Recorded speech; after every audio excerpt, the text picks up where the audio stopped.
미국과 중국, 또 일부 품목에 쏠린 우리나라 무역 집중도가 제조업 강국 가운데 최고 수준이라는 연구 결과가 나왔습니다.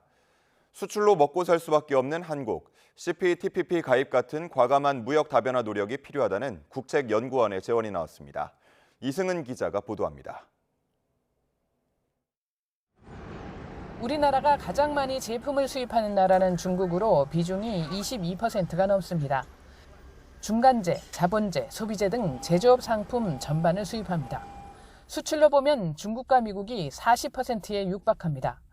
대미 수출 비중은 지난해 중국과 비슷한 19% 수준입니다. 특히 대미 수출은 자동차와 그 부품, 반도체와 전자기기, 생활가전과 기계류 등 주로 세 품목에 쏠려 있습니다. 12년 전에 비하면 지난해 대중국 수입 비중은 6.6%포인트, 대미 수출 비중은 8%포인트 늘었습니다. 그 결과 우리나라는 중국과 독일 등 다른 제조업 강국과 비교해 수출국 집중도, 수입국 집중도와 수출 품목 집중도가 가장 높았다고 한국개발연구원 KDI는 밝혔습니다. 이렇게 된 데는 중국의 제조업 경쟁력 강화와 미국의 제조업 유치, FTA 등 정책적인 면 외에 미중 무역 갈등도 원인이라고 KDI는 설명했습니다. 한국산 제품은 중국산과는 대체재, 미국산과는 보완재 성격이 강합니다.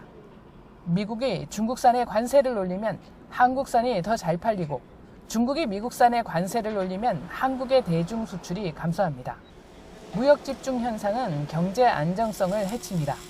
중국의 공급망 장악은 국내 제조업의 생산과 고용을 위축시키고 대미 수출 흑자 역시 미국 정부 경제적 통치의 빌미가 될 수 있습니다. KDI는 이에 따라 무역 다변화 정책이 중요하다며 특히 포괄적 점진적 환태평양 경제 동반자 협정 CPTPP 가입을 강조했습니다. 미국과 중국을 제외한 CPTPP는 일본 등 12개 회원국 간 높은 수준의 개방을 표방하고 있는 데다 자원이 풍부한 나라가 많아 무역 의존도 완화와 공급망 안정화에 효과적이라는 겁니다.